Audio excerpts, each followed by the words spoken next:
Assalamualaikum warahmatullahi wabarakatuh. Perkenalkan, nama saya Sakti Ramadan dengan NIM E1B02410144. Video interaktif ini untuk memenuhi tugas mata kuliah perkembangan peserta didik yang diampu oleh Ibu Basaria SPD MPD dan Maria Grace Putri Edi SPD MPD. Terima kasih dan selamat menyaksikan. Baik, di sini adapun tema yang akan saya sampaikan adalah perkembangan emosi anak usia remaja.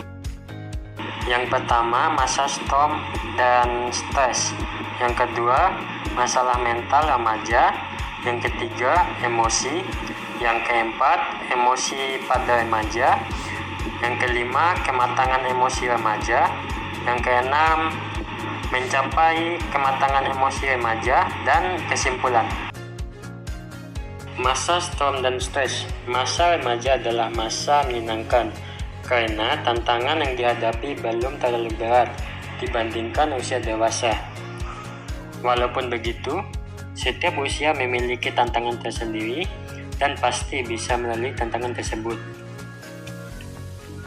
Menurut Pikunas menyatakan bahwa periode remaja ini dipandang sebagai masa storm dan stres, frustasi dan penderitaan, konflik dan krisis penyelesaian, mimpi dan melamun tentang cinta, dan perasaan teralienasi dari kehidupan sosial budaya.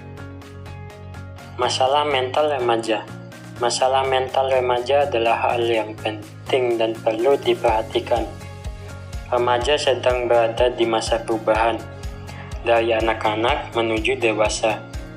Pada masa ini, mereka bisa mengalami banyak tekanan, baik dari diri sendiri maupun dari orang-orang di sekitar.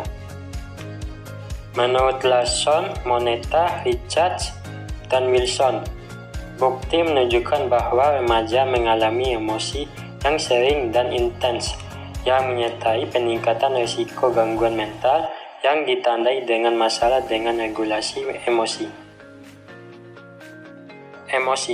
Emosi adalah perasaan yang muncul dalam diri seseorang sebagai respon terhadap suatu keadaan atau pengalaman. Contohnya seperti senang, sedih, marah, takut, atau cemas. Emosi bisa mempengaruhi cara kita berpikir, bertindak, dan berinteraksi dengan orang lain. Menurut Rude, bahwa emosi adalah suatu gejala psikologis yang menimbulkan efek pada persepsi, sikap, dan tingkah laku, serta dalam bentuk ekspresi tertentu. Emosi pada remaja. Emosi pada remaja adalah perasaan yang muncul dan berubah dengan cepat karena adanya perubahan fisik, hormon, dan perkembangan otak. Remaja bisa merasa senang, sedih, marah, atau cemas secara bergantian, bahkan dalam waktu singkat. Hulok mengemukakan bahwa ada 3 jenis emosi yang menonjol pada periode remaja, yaitu emosi marah. Emosi marah lebih mudah timbul apabila dibandingkan dengan emosi lainnya dalam kehidupan remaja. Emosi takut. Ketakutan pada remaja meliputi perbedaan keinginan dengan orang tua, kekhawatiran dikucilkan teman, kecemasan soal masa depan dan cita-cita, serta rasa takut ditolak oleh lawan jenis. Emosi cinta. Perasaan cinta pertama kali dirasakan dari kasih sayang seorang ibu. Kemudian seiring bertambahnya usia, rasa cinta mulai ke arah lawan jenis. Contoh emosi marah. Seorang remaja merasa marah ketika adiknya menggunakan sepeda kesayangannya tanpa izin, apalagi sampai rusak. Ia merasa tidak dihargai, membentak adiknya, dan memilih menghindar untuk menenangkan diri. Ini menunjukkan bahwa marah adalah bentuk perlindungan diri ketika batas pribadi dilanggar. Contoh emosi takut. Saat diminta maju presentasi mendadak di depan kelas, seorang remaja merasa takut karena belum siap. Ia gugup, tangannya berkeringat, dan jantungnya berdebar. Rasa takut ini wajar, apalagi jika ia belum terbiasa berbicara di depan umum. Contoh emosi cinta. Remaja yang menyukai teman sekelasnya merasa senang hanya dengan duduk di dekat orang tersebut. Ia merasa bersemangat menjalani hari, menjadi lebih perhatian terhadap penampilan dan senang jika bisa berinteraksi. Ini menunjukkan bahwa cinta dapat menjadi sumber motivasi dan kebahagiaan. Kematangan emosi remaja. Kematangan emosi remaja adalah kemampuan remaja dalam mengenali, mengelola, dan mengekspresikan emosinya secara tepat. Ini ditunjukkan melalui sikap tenang saat menghadapi masalah, mampu mengendalikan amarah, empati terhadap orang lain, serta mampu mengambil keputusan tanpa terbawa perasaan secara berlebihan. Kematangan emosi berkembang seiring usia dan pengalaman, serta dipengaruhi oleh lingkungan keluarga, pertemanan, dan pendidikan. Hulong berpendapat bahwa emosi yang tidak stabil menyebabkan kesukaran remaja dalam menjalani kehidupannya. Remaja yang dapat mengendalikan emosinya akan lebih mudah baginya untuk menjalani kehidupannya dengan sukses. Studi kasus. Kakak adalah siswa kelas 11 SMA yang dikenal cerdas, namun belakangan ini sering terlihat murung, mudah marah, dan menarik diri dari pergaulan. Ia mengalami konflik dengan orang tua yang menuntutnya masuk jurusan IPA, sementara kakak lebih berminat pada seni dan desain.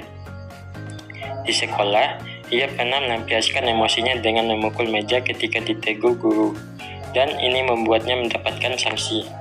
Analisis kematangan emosi. Kematangan emosi mencakup kemampuan individu untuk mengenali, mengelola, dan mengekspresikan emosi dengan cara yang sehat dan sesuai. Dalam kasus kakak, terlihat bahwa ia mengalami kesulitan dalam mengelola konflik interpersonal, mengekspresikan emosi secara konstruktif, mengambil keputusan yang sesuai dengan nilai pribadinya tanpa terkena eksternal. Sejalan dengan pendapat para ahli, Daniel Goleman menyatakan bahwa kecerdasan emosional mencakup 5 komponen: kesadaran diri, pengelolaan diri, motivasi, empati, dan keterampilan sosial. Akan menunjukkan tantangan dalam mengelola diri dan keterampilan sosial.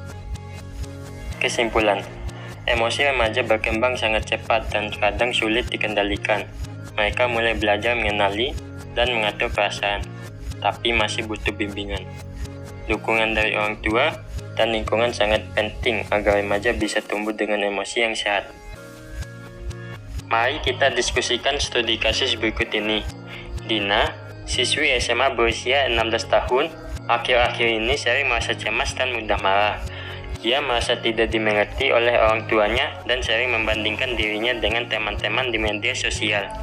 Ia juga mulai merasa minder dan tidak percaya diri.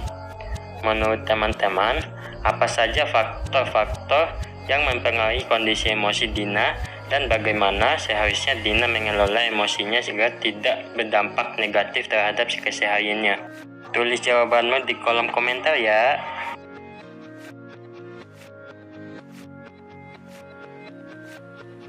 Sampai jumpa di video saya berikutnya. Terima kasih.